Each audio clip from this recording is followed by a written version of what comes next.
बिस्मिल्लाहिर्रहमानिर्रहीम। अस्सलाम वालेकुम। आप देख रहे हैं हालात। मैं हूं सईद चौधरी। लगता है भारत ने दुनिया के जदीद तरीन हथियारों को नाकाम साबित करने का ठेका ले लिया।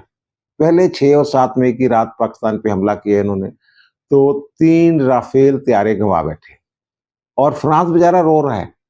और अब आज जो है इन्होंने सुबह सुबह जनाब पाकिस्तान के ऊपर 25 इसराइली साख्त के, इसराइल के तैयार किए गए जो हीरोप ड्रोन्स हैं, उनका हमला किया। पाकिस्तान ने राफेल की भी बैंड बजाई और ये जो इसराइली ड्रोन्स हैं इनकी भी बैंड बजाई।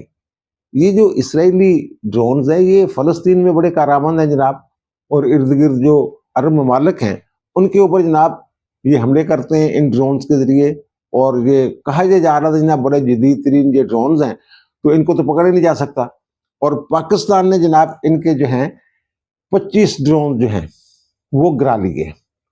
अच्छा, ये ड्रा किसको रहे समझ नहीं आ रही है। जो ड्रोन वाला मामला है ना, ये सुबह 8 सवा 8 बजे के करीब जहां मैं रहता हूँ लाहौर में, तो वहां ये सायरन बजे। वही सायरन जिसके जब बजते हैं तो जनाब हम रोजा खोलते हैं, वो वाला सायरन, वही सायरन बजा। और उसके जनाब कोई अभी सायरन चल ही रहा था तो फायरिंग की आवाज आई है। 3 4 5 यानी कि ये फायर हुए हैं। और उसके बाद पता चला जनाब ये जो बरकी है हमारे नजदीक, वहां जनाब ड्रोन दिन के थे वो गिरा लिए गए हैं। फिर वाल्टन में ड्रोन जो है वो गिराए गए। यानी 4 ड्रोन जो हैं ये लाहौर में आए और चारों गिरा लिए गए। बाकी मुख्तलिफ शहरों में, कराची पे भी आए जनाब, गुजरावाला, चकवाल, ननकाना साहब भी पहुंच गए जनाब, रावलपिंडी, बहावलपुर, और फिर म्यानो, और फिर छोर, अटक, शेखुपुरा, शाहकोट, धार वाली एक गांव है वहां पे। और बरकी और वाल्टन का मैंने बता दिया लाहौर में जो हमले किए गए। ये जब ये 6 और 7 मई की रात इन्होंने हमला किया ना, तो तादाद अब सामने आ रही है कि जनाब 52 फौजी जो हैं भारत के वो मारे गए, और 2 पायलट्स जो हैं उनकी लाशें इन्होंने उठाई हैं। और 5 तैयारे हमने गिराए थे राफेल समेत। और हमारा दावा है कि 3 राफेल थे। एक की तो तस्दीक जो है वो फ्रांस ने खुद की है, आलमी मीडिया में खबरें चल रही हैं। वो कहते हैं ना पहला मौका है कि हमारा ये तैयारा किसी ने गिराया है। और जो राफेल बनाने वाली कंपनी है उसके शेयर जो हैं वो गिर गए हैं। और जो JF-17 थंडर और J-10C जो तैयारे पाकिस्तान के पास हैं, वो बनाने वाली जो कंपनी है उसके शेयर्स में 18% तक इजाफा हुआ है। अब ये भारत ने ड्रोन उतार दिए इसराइली मैदान में। हमारे सफारतकार हैं, साबिक सफीर है वो अमेरिका में, हुसैन हक्कानी साहब, उनका ये कहना है कि भारत ने जो इसराइली टेक्नोलॉजी इस्तेमाल की है तो इससे जो अरब और इस्लामी ममालिक हैं उनमें पाकिस्तान के लिए हमदर्दी जो है वो बढ़ेगी। अच्छा, ये जो इसराइली ड्रोन्स हैं ये इस बात को भी ज़ाहिर करते हैं कि भारत और इसराइल का गठजोड़, अपने पिछले विलाग में मैंने अर्ज किया था कि जनाब मैं एक बात कह रहा हूं कि ये जंग कब खत्म करनी है और कहां खत्म करनी है। और मैंने कहा था कहां को आप मानी खेज समझे, ये कहां जो है ना, ये मेरा ख्याल है ये जंग जो है ये तल अबीब तक पहुंचनी है। अगर यही चाले रहे, अल्लाह ना करे ऐसा हो, लेकिन इस जंग ने पूरी दुनिया को लपेट में लेना है। इसराइल ने भारत को असले की मंडी के तौर पे ये ड्रोन जो हैं ये फरोख्त नहीं किए हुए, ये उसने पाकिस्तान के खिलाफ इस्तेमाल करने के लिए गठजोड़ जो इन दोनों का, पहले पाकिस्तान की एटमी टेक्नोलॉजी के खिलाफ इन दोनों ममालिक ने गठजोड़ किया और नाकाम रहे। अब ये तरीका इन्होंने ढूंढा है कि मिलकर जनाब पाकिस्तान पे हमला करते हैं। ये एक तरह से इन्वॉल्व हो गया है इसराइल जो है इसमें। और जो मैं बार बार कह रहा हूँ, बल्कि जो तुर्क मीडिया है वो जो बार बार बात कर रहा है कि पाकिस्तान और भारत की जो जंग है इसका फैसला तल अबीब में होना है, यानी ये जंग जो है ये तल अबीब तक फैल सकती है। मैं फिर एक मरतबा कहता हूँ कि अल्लाह ना करे ऐसे हो। अच्छा, दूसरा, ये जो भारत ने हमला किया था ना और अपने 5 तैयारे जो है ये गंवा बैठे, तो ये जो राफेल है इसकी कीमत है जनाब $125 मिलियन, 30 अरब के करीब रुपयों में। और जो मिग है, मिग 29 जो हमने गिराया है उसकी कीमत है $29 मिलियन। और जो SU-30 हमने तैयारा गिराया उसकी है जनाब $65 मिलियन कीमत। और ये अरबों का नुकसान हुआ। और जो लाशें हैं, मैंने अर्ज किया कि 52 के करीब लाशें जो हैं ये इन्होंने उठाई हैं। और उसके अलावा 2 पायलट जो तैयारी गिरे, पायलट बची नहीं, उनको इतना मौका ही नहीं मिला। अच्छा, ये जो है ना, इसके बाद इन्होंने ये किया कि जो मशरकी सरहद है ना हमारी, यानी हमारी तरफ वाली सरहद है, उनकी मगर भी हमारी मशरकी सरहद है, वहां जो जितने भी उनके जंगी जहाज थे ना लड़ाका, वो उन्होंने हटा लिए।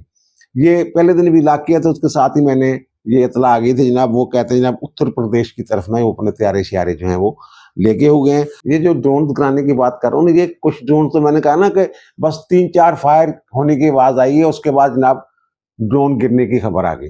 तो ये 2 किस्म की टेक्निक्स जो है पाकिस्तान ने इस्तेमाल की है, एक को सॉफ्ट किल कहते हैं और दूसरे को हार्ड किल। ये जो फायरिंग करके गिराया जाता है वो हार्ड किल, और सॉफ्ट किल जो है ये उनको जैम करके कोई और सिस्टम है उसके जरिए उनको करा लिया जाता है, यानी कम करने के काबिल ही नहीं छड्या जाता। ये किता इन्हां नाल। और जेडे एक हमारे बड़े सीनियर जर्नलिस्ट हैं, उनका लोग मजाक भी उड़ाते हैं कि जनाब वो C-130 भी उठता है। जब ये राफेल गिराने वाला वाकया नहीं हुआ था, तो जनाब ये एक C-130 भी साथ उठता है पाकिस्तान के तैयारों के। तो वो मजाक वाली बात नहीं है। ये C-130 में कुछ ऐसा सिस्टम इन्होंने इंस्टॉल किया हुआ है कि वो कुछ फासले पे वो फजा में होता है और उसी के जरिए जैम किए जाते हैं। इनके जो सिस्टम है, लॉक कर लिया, सिस्टम जैम कर दिया, वो उसी के जरिए किया जाता है। ये एक नई टेक्नोलॉजी है जो पाकिस्तान ने डेवलप की है।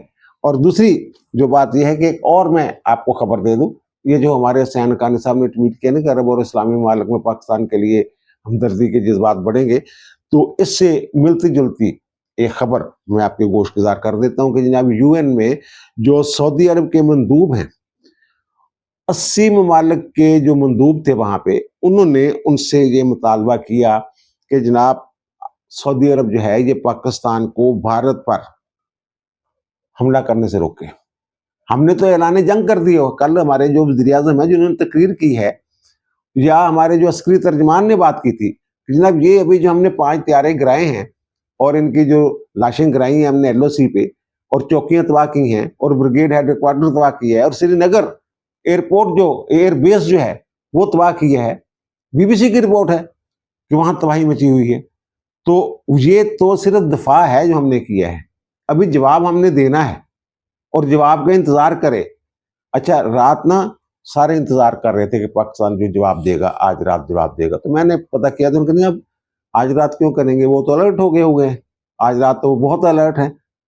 तो हम अपने वक्त के मुताबिक जब चाहेंगे उस वक्त जो है वो हमला करेंगे। अच्छा सॉरी, वो बात में कर रहा था सऊदी अरब के मंदूब की। तो जनाब उनको उन्होंने कहा कि जनाब पाकिस्तान को रोका जाए कि जनाब ये हमला ना करे। तो जवाब पता क्या दिया उन्होंने? उन्होंने कहा कि जनाब जिस तरह इसराइल को हमले के बाद जवाब देने का हक हासिल है, इसी तरह पाकिस्तान को भी हक हासिल है। अगर आपने इसराइल को रोका होता तो आज हम पाकिस्तान को रोक लेते। ये उन्होंने जवाब दिया है। और जो मैंने अर्ज किया था कि अजरबैजान के दिफाई ताशी को बुलाया वजारत खारजा ने, इंडिया ने, और उसने कहा जनाब आप जो है वो पाकिस्तान की नेवी के जहाज़ों को तेल शेल फराहम कर रहे हैं वहाँ पे खुले पानियों में। तो उन्होंने कहा जनाब ये आपकी तो इतला है, मैं कन्फर्म कर रहा हूँ हम दे रहे हैं, और ये कोई जुर्म नहीं है, अगर जुर्म भी होता तो हम करते। तो यही बात कल वज़ीर आज़म ने अपनी तकरीर में की थी कि हमारे एक दोस्त मुल्क के सफारतकार को बुला के उन्होंने डिमार्च करने की कोशिश की, तो उन्होंने फिर उनको जवाब दिया, खरा खरा जवाब सुनाया। ड्रोन हमलों की खबर के साथ साथ एक और खबर भी मीडिया पे चल रही है कि पाकिस्तान और भारत के जो सिक्योरिटी एडवाइजर्स हैं उनके दरमियान राब्ता हुआ है। और हमारे वज़ीर खारजा साकडार साहब ने तुर्किया के एक चैनल को जो इंटरव्यू दिया, उन्होंने इस खबर को कन्फर्म किया वहां पे।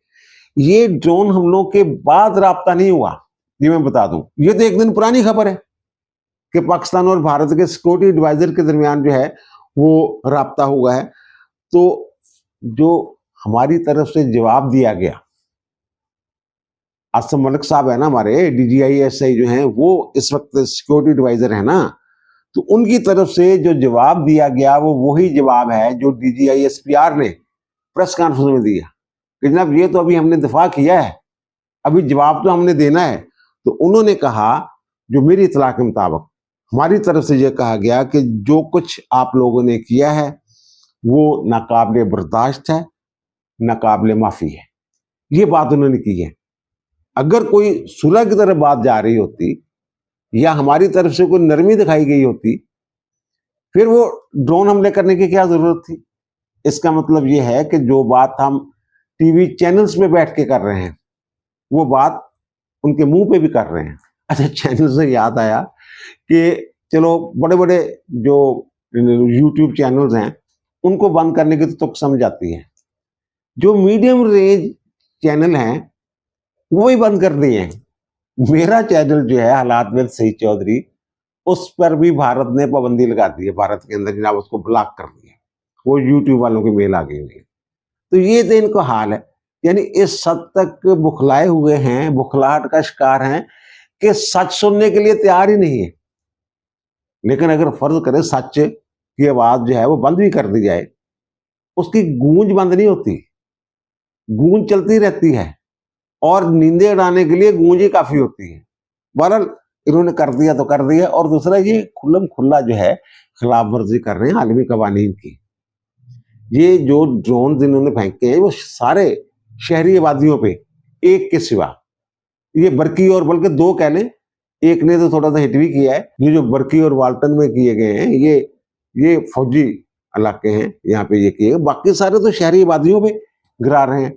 और फिर नीलम झेलम प्रोजेक्ट जो मैंने पहले अर्ज किया था अपने पिछले विलाग में कि इनका प्रोग्राम ये है कि जनाब दरिया झेलम और चिनाब में, वो जनाब जो दरिया नीलम में वो सैलाब लाया जाए और फिर जनाब पाकिस्तान की जो फौज है उसका जनाब LOC की जो फौज है वहां से सप्लाई लाइन काट दी जाए, इस तरह को काम किया जाए। ये इन्होंने नीलम झेलम प्रोजेक्ट जो है वहां भी फायरिंग की है। अच्छा, मजे की बात यह है कि वो जो त्यारा था ना जिसने वो मिसाइल मारे हैं, रॉकेट छोटे छोटे आई, बस कोई कम ही नहीं बने उन्होंने, वो राफेल था और उसे गिराया गया। और दूसरा जो ये ना इनकी भी है ना 6 और 7 मई वाली बात जो है वो इन्फॉर्मेशन में आपके साथ कुछ शेयर कर देता हूँ कि 80 जहाज आए थे उनके। ये कोई छोटा मोटा हमला नहीं था कि जनाब इन्होंने भावलपुर में मिसाइल मार दिया और फला जगह मिसाइल मार दिया। ये जमीन से जमीन पर मार करने वाले मिसाइल नहीं थे, ये त्यारों के जरिए मिसाइल फेंके गए थे। पाकिस्तान फजा से जमीन पर मार करने वाले मिसाइल थे जिनसे शहादतें हुई हैं। और हमारे जो सुप्रीम कोर्ट है, चीफ जस्टिस की सरबराही में वहाँ अजलास हुआ है, इस पर तज़यीती इजलास हुआ है और वहाँ फातिहा खानी की गई है जो शहादतें हुई हैं भारतीय हमलों के नतीजे में पाकिस्तान में। तो बहरहाल ये मैं अर्ज कर रहा था कि छोटा मोटा हमला नहीं था। 80 जहाज से सर टोटल जिन्होंने हमला किया था, और जनाब 26 जहाज थे हमारे जिन्होंने उनका मुकाबला किया, यानी 26 जहाजों ने 80 जहाजों को मात दी। और उनमें भारत का जो फख्र है, गरूर है, क्या नाम है उसका, राफेल, वो भी शामिल है। और ये जनाब 13 जहाज जो हैं इनको अंगेज किया गया भावलपुर रीजन में। उनके जो जहाज थे उनमें एक राफेल भी था जिसको मार कराया गया। और जो सबसे बड़ी फजाई लड़ाई हुई ना, डॉग फाइट जिसको कहते हैं, वो हुई है जनाब लाहौर रीजन से सियालकोट तक। और यहाँ जनाब जो 44 जहाज थे भारत के जिनको अंगेज किया गया, उनमें 2 राफेल, एक SU-30 और एक MiG-29, ये त्यारा भी शामिल था। और फिर LOC के ऊपर जो इनके साथ हुआ वो भी आपके लिए में। उसके बाद ये बुखला गए, इनको समझ नहीं आ रही करना क्या है। अच्छा, ये बड़ी दिलचस्प एक बात मैं आपके गोशगुजार करूं कि ये जो राफेल त्यारे हैं ना, ये मिस्र के पास भी है। तो मिस्री जो माहरीन, अस्करी माहरीन, उन्होंने जो तबसरा किया है वो बड़ा दिलचस्प है। उन्होंने कहा कि जनाब ये राफेल हो, MG-29 हो या फिर SU-30 हो, ये पाकिस्तानी फजाइया का रास्ता रोक ही नहीं सकते, ये मुकाबला ही नहीं कर सकते पाकिस्तानी त्यारों का, पाकिस्तानी त्यारों में पाकिस्तानी फजाइया का। और उसकी वजह उन्होंने क्या बयान की है, उनका जो फर्क है ना वो ट्रेनिंग का है। पाकिस्तानी फजाइया की जो तरबियत है उसका मुकाबला ही कोई नहीं भारत के साथ। तो ये जो ताकतें हैं ना, आलमी ताकतें, असला बेचने वाली ताकतें, ये भी सोच में पड़ी हुई होंगी कि यार किसी बुजदिल कौम को हथियार बेच के हम अपने हथियारों की मार्केट तबाह कर रहे हैं। जैसे वो राफेल की बात की, और अब इसराइली ड्रोन जो हैं, जिसमें बड़ा फख्र था इसराइल को, जदीद तरीन ड्रोन जनाब, रडार में भी नजर नहीं आते जनाब, ट्रेस नहीं हो सकते, ये नहीं हो सकता, वो नहीं हो सकता। और साढ़े ते परिंदे नहीं डरते है ना को। ये एक ड्रोन गिरा है, ये हम आपको दिखा रहे हैं फुटेज, ये जरा गौर से सुनिए। क्लोज की हुई है ना, वो तो एयरफोर्स ने क्लोज करवाई है, हमारी भी क्लोज करवाई है। अच्छा, यहाँ धमाका वगैरह हो ना, तो वहां से परिंदे उड़ जाते हैं, वो दूर चले जाते हैं। लेकिन आपने सुना, ये कोयल कूक रही है, आवाज जो है वो कैप्चर हो गई हुई है वीडियो में। और दूसरा जो मैंने कहा ना, ये हमारा जो हमने एंगेज किया उनको, और फिर उनके त्यारे गिराए, 5 त्यारे गिराए, तो उसमें एक और खबर मैं आपको दे दूं कि वो बड़ा मशहूर है ना कि एम आलम ने 1 मिनट में, पता नहीं कितने मिनट में 5 त्यारे उनके गिराए थे। तो ये इसी तरह का वाकया सर यहाँ पे हुआ है। वो क्या वाकया हुआ है, ये हमारे एक पायलट ने भारत के 3 जहाज लॉक किए थे। लॉक करने का मतलब ये कि वो बेबस हो गए हैं, उनको बतख की तरह उनका शिकार किया जा सकता है। ये तो हमारी जो आला काम थे, उनकी तरफ से डायरेक्शन थी कि जो खिलाफ वर्जी करेगा उसी को गिराने, जो हमलावर हो उसको। तो वो लॉक करने के बाद वार्निंग दे के उसको छोड़ दिया गया। वैसे ये अभी इब्तदाई मामला था, तो इब्तदाई मामले में थोड़े से अग्रेसिव भी नहीं थे हम। दूसरी बात यह कि लोग बातें कर रहे हैं मिसाइल जहां तक कैसे पहुंच गए। भाई मेरे, जब हमारी फिजा खुली है ना, फिजाई हदूद खुली है, जाहिर है यहाँ जो मुसाफिर तैयारे हैं वो भी सफर कर रहे हैं। तो अब लाहौर कराची मेरे ख्याल दोबारा इन्होंने बंद कर दिया है, फैसलाबाद, मुल्तान और पेशावर जो है और कोयटा, ये शायद खोल दिया है इन्होंने, वो त्यारे श्यारे आ जा रहे हैं। तो उस वक्त पूरी तरह लॉक करना मुश्किल होता है, मुमकिन नहीं होता। एक बात तो ये। दूसरा, शहरी आबादियों के ऊपर ये जो त्यारे श्यारे हैं ना, ये गिराए नहीं जाते। उन्होंने तो हमला ही शहरी आबादियों पे किया है। इन्होंने तो हमें जवाब फराहम कर दिया कि हम भी उनके अभी वसाइल पे हमलावर हों, उनकी शहरी आबादियों पे हमला करें। अब ये कहते हैं ना जनाब, यहाँ वो थे जनाब, दहशत गर्दों के कैंप शैंप थे। हम तो आलमी मीडिया को वहां लेके गए, दिखाया कि देखें जनाब यहाँ कहाँ कैंप थे।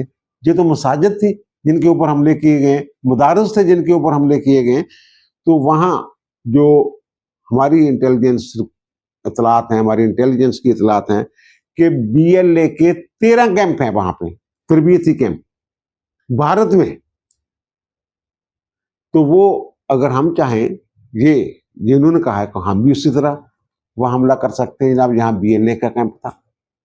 हम भी तो ये कह सकते हैं ना, जैसे वो सबूत नहीं दे रहे, हम कहेंगे जनाब आप यहाँ के सबूत दे दें, हम वहां के सबूत दे देते हैं। यानी 13 निशाने तो है ना मेरे को पक्के हैं, 13 BLA के कैंप हैं और 13 निशाने पक्के हैं। और फिर PTI वालों को बड़ा जना फिक्र था कि नवाज शरीफ मुतहर्रक क्यों नहीं रहे, कहाँ कहाँ नहीं है।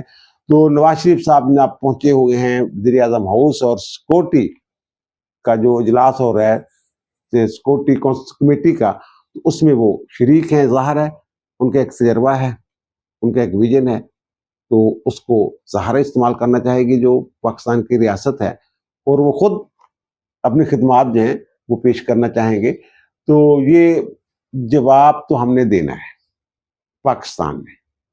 भारत जो मर्जी कर ले, चाहे सऊदी अरब की मिन्नतें करे या किसकी करे। यार सऊदी अरब वाले ने तो कह दिया सीधा सीधा यार कि पाकिस्तान को हक हासिल है, उसी तरह जैसे इसराइल को आप कहते हैं जनाब हक हासिल था, जनाब इसराइल पे हमास ने हमला किया, तो जनाब वो क्या करता। जब पाकिस्तान पे भारत ने हमला किया है तो पाकिस्तान को भी हक हासिल है, हम कैसे रोक सकते हैं पाकिस्तान को। अब दीजिए मुझे इजाजत, इंशाअल्लाह दोबारा मुलाकात होगी नए इलाके के साथ। अल्लाह ताला आप पर, मुझ पर, हम सब पर मेहरबान रहे। अल्लाह हाफिज।